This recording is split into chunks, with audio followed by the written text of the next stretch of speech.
নমস্কার। খবরের অন্তরালের খবর নিয়ে ক্যালকাটা ডায়ালগস থেকে আমি মনোজ দাস। আজকের বিষয় সেলাম জেনারেল, তোমাকে সেলাম। হৃদয় জয় করলেন ওয়াকারুজ্জামান। অবাক হচ্ছেন তাই না? ঠিক আছে, কেন কথাটা বললাম তারপরে বিশ্লেষণ করছি। তবে সেই প্রতিবেদনে যাওয়ার আগে একটি ছোট্ট নিবেদন। রাজনীতি ও প্রতিদিনের বেঁচে থাকার লড়াইয়ে বিপর্যস্ত জীবনে মুক্তির স্বাদ আনে গল্প বলা, গল্প শোনা। আর সে গল্প যদি ভূতের হয় তাহলে তো কথাই নেই। এই কথাটি মাথায় রেখে ক্যালকাটা ডায়ালগস শুরু করেছে একটি ভৌতিক গল্পের চ্যানেল, নাম প্রেতভূমি। নতুন ধরনের ফাটাফাটি ভয়ের গল্পের চ্যানেল এই প্রেতভূমি। ইউটিউবে ইংরেজি অক্ষরে একটানা প্রেতভূমি লিখলেই পৌঁছে যাবেন চ্যানেলে। গল্পগুলো লেখায় মনোজ দাস, পাঠে সুচিস্মিতা। একবার শুনেই দেখুন, আশা করি ভালো লাগবে। আর একটা কথা, গল্প আপনারা দর্শকরাও লিখে পাঠাতে পারেন, এমনকি গল্প পাঠ করেও পাঠাতে পারেন, তার অডিও রেকর্ডিং আমরা প্রচার করব। পাঠান এই হোয়াটসঅ্যাপ নম্বরে 91+91, তারপর 9330838815। আর একবার বলি 9330838815। যেভাবে ক্যালকাটা ডায়ালগসের পাশে দাঁড়িয়েছেন আপনারা, সেভাবে দাঁড়ান প্রেতভূমির পাশে, এই অনুরোধ। এবার আসে আজকের বিষয়। কেন বলেছি সেলাম জেনারেল, তোমাকে সেলাম?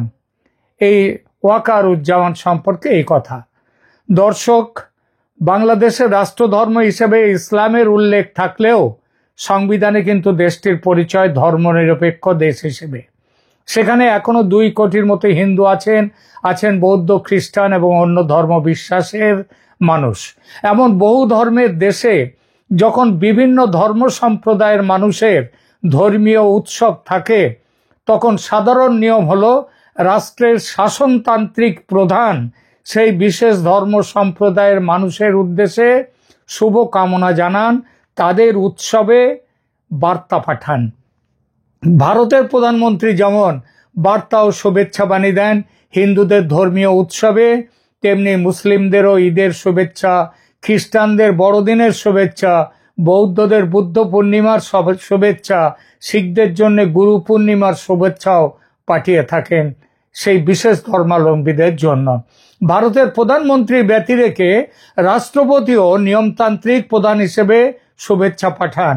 শুধু ভারতের কথা বলি কেন, আমেরিকা সহ দুনিয়ার বহু দেশের প্রেসিডেন্ট, প্রধানমন্ত্রীরা হিন্দুদের দুর্গাপূজা, দীপাবলিতে শুভেচ্ছা যেমন পাঠান, আবার ঈদের শুভেচ্ছাও জানান। বাংলাদেশের বর্তমান শাসনতান্ত্রিক প্রধান নোবেল লরিয়েট, মহাজ্ঞানী, মহাপণ্ডিত ডক্টর মোহাম্মদ ইউনুস সম্ভবত এই রীতিনীতি জানেন না। তিনি হিন্দুদের জন্য জন্মাষ্টমীর শুভেচ্ছা যে পাঠাতে হয় এটা জানেন না, অথবা জানলেও প্রয়োজন বোধ করেননি। কারণ যাদের জোরে তিনি ক্ষমতায় বসে রয়েছেন সেই তারা হিন্দুদেরকে যে খুব একটা হিন্দুদেরকে প্রীতির চোখে দেখে তা তো নয়। আর জনাব রাষ্ট্রপতি হচ্ছেন জনাব শাহাবুদ্দিন, তিনিও মনে হয় বিষয়টি ভুলে মেরেছেন। অবশ্য একজন গৃহবন্দী এবং নজরবন্দি রাষ্ট্রপতি এরকম বার্তা দিলে সেই বার্তা বঙ্গভবনের চৌহদ্দি পেরিয়ে বাইরে আসবে কিনা সেটা নিয়ে রীতিমতো সন্দেহ আছে। ইউনুস মিয়া ভুলে মারলেও ভোলেননি বাংলাদেশের সেনাপ্রধান জেনারেল ওয়াকারুজ্জামান। গতকাল শনিবার ছিল ভগবান শ্রীকৃষ্ণের শুভ আবির্ভাব দিবস। পরিত্রাণায় ও সাধুনাং বিনাশায় চ দুষ্কৃতান ধর্ম সংস্থাপনার্থায় সম্ভবামি যুগে যুগে। অর্থাৎ সৎ মানুষদের রক্ষার জন্য, দুষ্কৃতীদের ধ্বংসের জন্য এবং ধর্ম প্রতিষ্ঠার জন্য ঈশ্বর অবতার রূপে যুগে যুগে জন্ম নেন এই পৃথিবীতে। শ্রীকৃষ্ণ এমনই একজন অবতার, হিন্দুর উপাস্য দেবতা। বাংলাদেশের বর্তমান রাষ্ট্রশক্তি জন্মাষ্টমী ভুললেও ভোলেননি জেনারেল ওয়াকারুজ্জামান। তিনি শুধু বার্তা পাঠানোর মধ্যে নিজেকে আবদ্ধ রাখেননি, হিন্দুদের এই অনুষ্ঠানে যোগ দিয়েছেন। একানন সঙ্গে নিয়েছেন নৌবাহিনীর প্রধান অ্যাডমিরাল এম নাজমুল হাসান, বিমান বাহিনীর প্রধান air chief marshal Hasan Mahmud Khan এবং নবম পদাতিক ডিভিশনের GOC general officer commanding major general Mohammad Moin খানকে সঙ্গে নিয়েছেন। শনিবার বিকেলে রাজধানীর পলাশী মোড়ে জন্মাষ্টমীর উৎসব ও মিছিলে সম্মানিত অতিথি ছিলেন বাংলাদেশ সেনাবাহিনীর প্রধান জেনারেল ওয়াকারুজ্জামান। তার সঙ্গে এই উৎসবে সম্মানিত অতিথি ছিলেন ওই যে আরো যে বিভিন্ন সেনাকর্তা যাদের নাম বললাম। এইখানে বাংলাদেশের একটি পত্রিকা যুগান্তর অনলাইন, তারা এই ব্যাপারে যে খবর দিয়েছে তাদের পত্রিকায়, এই দেশ সেটা একবার পড়ছি। এখানে ভাষণ প্রসঙ্গে ওয়াকারুজ্জামান বলেন, এই দেশ সবার, এখানে ধর্ম, জাতি, বর্ণ, গোত্রের মধ্যে কোনো ভেদাভেদ থাকবে না। এই দেশের ওপর সব নাগরিকের অধিকার আছে উল্লেখ করে হিন্দু সম্প্রদায়ের জন্মাষ্টমী উৎসবে তিনি বলেন, আপনারা নিশ্চিন্তে এদেশে বসবাস করবেন, আমরা সব সময় আপনাদের পাশে থাকব। কথাটা খুব অদ্ভুত মনে হচ্ছে না? খুবই অদ্ভুত মনে হচ্ছে না? বিশেষত বাংলাদেশের প্রেক্ষিতে, যেখানে হিন্দুদের ভয়ঙ্কর অত্যাচারের মুখোমুখি হতে হচ্ছে। একথা যেমন ঠিক, তেমনি এটাও ঠিক বেশ কিছু জায়গায়, যেমন কয়েকদিন আগে রংপুরে হিন্দুদের উপরে যে অত্যন্ত আক্রমণ নেমে এসেছিল, একটি অল্প বয়সী কিশোর ছেলে, তার নামে অন্য কেউ একজন একটা ফেসবুকে পোস্ট দিয়ে দেয়, সেইটা নিয়ে তুলকালাম বাদে। এমনকি সেখানে বিএনপি দল হিসেবে তারাও করেছিল, সেখানে মদত দিয়েছে, জামাত শিবির মদত দিয়েছে, গোলমাল হয়। কিন্তু এই সেনাবাহিনী সেখানে গিয়ে সেই গোলমাল থামিয়ে দেয়। একটা হিন্দুরও প্রাণ যায়নি রংপুরের সাম্প্রতিক গোলমালে। এছাড়া বিভিন্ন জায়গায় তারা, যে আমি নিজে জানি যে বাংলাদেশের ঢাকায় এক ডাক্তার, ভদ্রলোক এবং তার স্ত্রীও ডাক্তার, তাদের একমাত্র মেয়ে, তিনিও ডাক্তার, তার উপরে কিছু একটা অত্যাচার নেমে আসার, মানে তাকে নানা রকমভাবে ঝামেলা সৃষ্টি করার, তার উপরে চাপ সৃষ্টি করার, এমনকি তাকে কিডন্যাপিং এর চেষ্টা পর্যন্ত করা হয়েছিল। সেই চেষ্টা কিন্তু রুখে দিয়েছিল এই সেনাবাহিনীর মধ্যে একটি সংস্থা আছে, সেটা হচ্ছে যারা সংখ্যালঘুদের দেখবার জন্য সেনাবাহিনীর বিশেষ একটি বিভাগ বাংলাদেশে আছে সেনাবাহিনীর ভেতরে।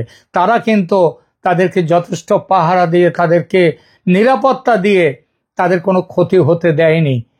তো সুতরাং আপনারা কেউ প্রশ্ন করতেই পারেন, বহু জায়গাতে তো হিন্দুদের উপর গোলমাল হচ্ছে। আমি দুদিন আগে আমিও একটি পোস্ট করেছি, এখানে একটি প্রতিবেদন দিয়েছিলাম, একটি বাড়িতে চাঁদা দিতে পারেনি বলে বিএনপির কর্মীরা চড়াও হয়ে সেখানকার বাড়ির মা ও মেয়েকে কিভাবে তাদের উপরে অত্যাচার করছে, আমি সেই ঘটনা নিয়ে একটি ভিডিও দিয়েছিলাম।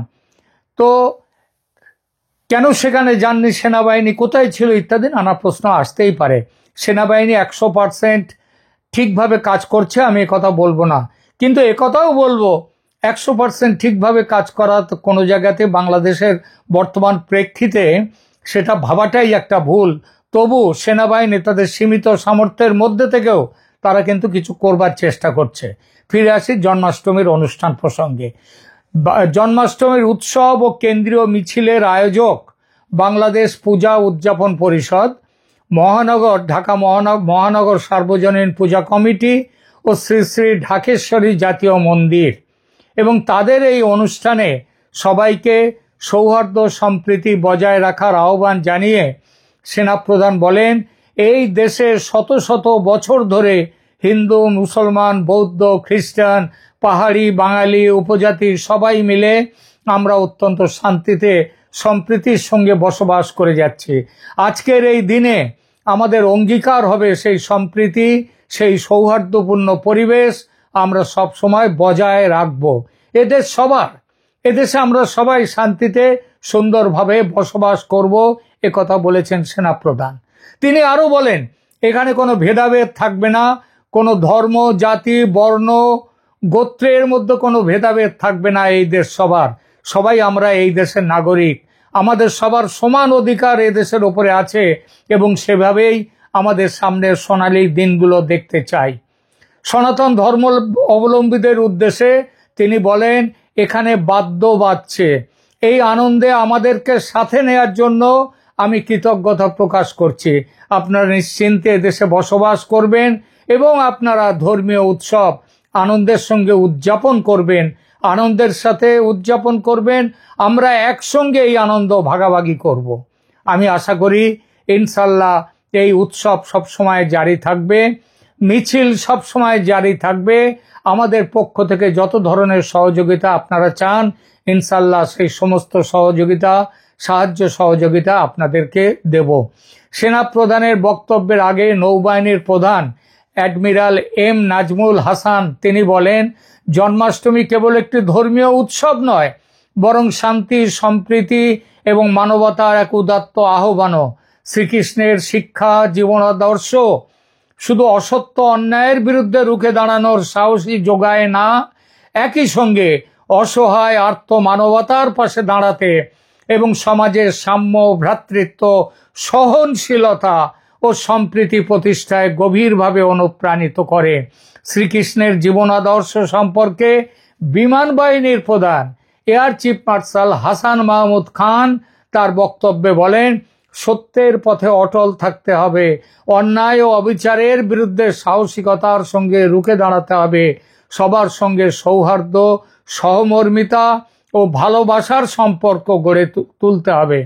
পুরনো ঢাকায় বেড়ে উঠেছেন এই কথা জানিয়ে বিমান বাহিনীর প্রধান বলেন, এখানে অর্থাৎ পলাশীর মোড় থেকে বেশি দূরে না, এই জয়কালী মন্দিরের পাশেই আমার বাসা ছিল এবং লক্ষ্মী বাজারে আমি বড় হয়েছি। আমার লেখাপড়া ওখানেই, তো আমার অনেক বন্ধু বান্ধব হিন্দু সম্প্রদায়ের আছে, এখনো তাদের সঙ্গে আমার যোগাযোগ আছে, ওঠা বসা আছে, খ্রিস্টানও আছে এবং আমরা ছোটবেলা থেকে একটা সম্প্রীতির মাধ্যমে বড় হয়ে উঠেছি, যেখানে আমরা কখনো ধর্ম নিয়ে ভেদাভেদ করিনি। শান্তি ও উন্নতির জন্য ঐক্য অপরিহার্য বলে উল্লেখ করেন বিমান বাহিনীর প্রধান। এই যে কথাগুলো বলা হলো, বাংলাদেশে এই কথাগুলো অন্তত বাংলাদেশের শাসকের মুখে ভেতর থেকে এইসব কথা আজকাল আর উঠে আসে না, শোনা যায় না। তাদের এখন একটাই মাত্র তাদের সামনে লক্ষ্য, ছলে বলে কৌশলে এমনকি ওই মৌলবাদী জঙ্গি যারা আছে তাদেরকে সমর্থন দিয়ে তারা এবং হিন্দুদের বিরুদ্ধে একটা জাতিগত হিংসা, জাতিগত দেশ, সেইটাকে তুলে ধরে তারা তাদের রাজনীতি করতে যাচ্ছেন। এই রাজনীতির পক্ষে আজকাল বাংলাদেশে যারা ভোকাল, যারা গলা তুলে কথা বলছে, তাদের সব কথা কিন্তু এই শান্তি ও সম্প্রীতির বিরুদ্ধে। এই পরিবেশের মধ্যে, এই প্রেক্ষিতে দাঁড়িয়ে এই যে সেনাবাহিনীর প্রধান, বিমান বাহিনী এবং নৌবাহিনীর প্রধান যে কথাগুলো বললেন, যে বার্তাগুলো দিলেন, সেইগুলো দিয়ে মনে করিয়ে দিচ্ছে যে বাংলাদেশ এখনো বোধহয় শেষ হয়নি, তার সামনে বোধহয় সোনালী দিন আসছে। ওই যে বলেছেন না, আমরা সোনালী দিনের দিকে এগিয়ে যাব। তো যখন শুনি এই কথাগুলো, তখন কিন্তু এই কথাগুলোকে বিশ্বাস করি। আমরা বিশ্বাস করি এই জন্যেই যে বলেছেন, রবীন্দ্রনাথ ঠাকুর এক জায়গায় বলেছেন যে মানুষের ওপর বিশ্বাস হারানো পাপ। আর সেই মানুষ যদি এরকম তিন বাহিনী প্রধান তারা যদি একসাথে দাঁড়িয়ে সম্প্রীতির বার্তা দেন, সেই বার্তা আমি জানি বহু মানুষের অন্তরকে স্পর্শ করবে।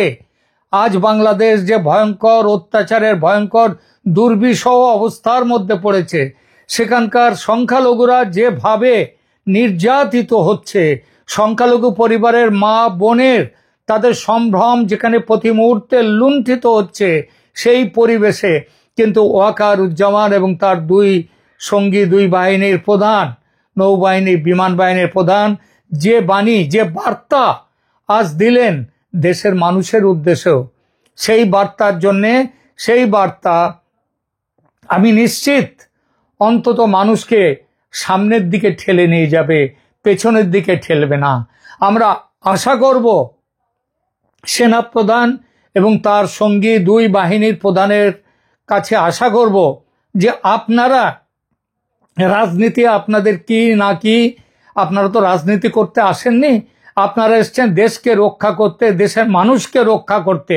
5 আগস্টে আমাদের সেনা প্রধান দায়িত্ব নিয়ে 5 আগস্টে প্রথম শেখ হাসিনা বাংলাদেশ ছেড়ে চলে আসার পর তিনি যে সাংবাদিক সম্মেলন করেন সেখানে বলেছিলেন দেশবাসীর উদ্দেশ্যে, আমরা আমাদের জানমালের, আপনাদের জানমালের দায়িত্ব আমি কাঁধে তুলে নিলাম, এই কথা বলেছেন। গত 11 মাসে হয়তো অনেক জায়গায় সেনা এই কথা থেকে পিছিয়ে এসছে, তার জন্য সেনাবাহিনীকে আমি নিজেও এই চ্যানেলে অনেকবার সেনাবাহিনীর প্রধানকে আমি সমালোচনা করেছি। ওয়াকারুজ্জামানকে বলেছি কুম্ভকর্ণের মতো, মাঝে মাঝে তিনি ঘুম থেকে জেগে ওঠেন, তারপরে আবার ঘুমিয়ে পড়েন। ঠিকই, সে কথা যে একেবারে মিথ্যে তা তো নয়, সেটাও আমরা আমাদের অভিজ্ঞতার মধ্যে দিয়ে দেখেছি। কিন্তু এটাও দেখেছি আজকে এই যে আজকে মানে গতকাল জন্মাষ্টমী উপলক্ষে তিনি যে ভাষণ দিলেন, সেই ভাষণ যে বার্তা তিনি দিলেন সেখানে উপস্থিত থেকে, সেটা কিন্তু অনেক বড় বার্তা। শুধু একটা ভাষণ, লিখিত ভাষণ কিংবা একটা পাঠ করা ভাষণ কিংবা একটা বক্তব্য জারি করে দিয়ে তিনি বসে থাকেননি। তিনি সেই আনন্দে অংশগ্রহণ করেছেন, উৎসবে অংশগ্রহণ করেছেন হিন্দুদের সঙ্গে, এবং সেখানে তিনি যে কথাগুলো বলেছেন সেগুলো কিন্তু খুব মনে রাখার মতো কথা। আমরা সমালোচনা নিশ্চয়ই করব, যেখানে সমালোচনার জায়গা সেখানে সমালোচনা নিশ্চয়ই করব, কিন্তু যেখানে তাদের প্রশংসার জায়গা সেখানে প্রশংসা করতে আমাদের দ্বিধা হওয়া উচিত নয়। আমরা তাই আজকে আমি এই যে প্রতিবেদনটি করলাম এর শিরোনাম দিয়েছি যে সেলাম জেনারেল, তোমাকে সেলাম। এইটাই বলেছি, তার কারণ হচ্ছে এইটাই। আমি আশা করব আপনারাও বলবেন যে অন্তত আজকে তিনি যে সামনে যে ছবি রেখেছেন, তিনি আজকে যে বার্তা দিয়েছেন, সেই বার্তার জন্য আমি আশা করব আপনারাও বলবেন বাহবা, সেলাম ওয়াকারুজ্জামান এবং দুই বাহিনীর প্রধান, আপনাদেরকে সেলাম।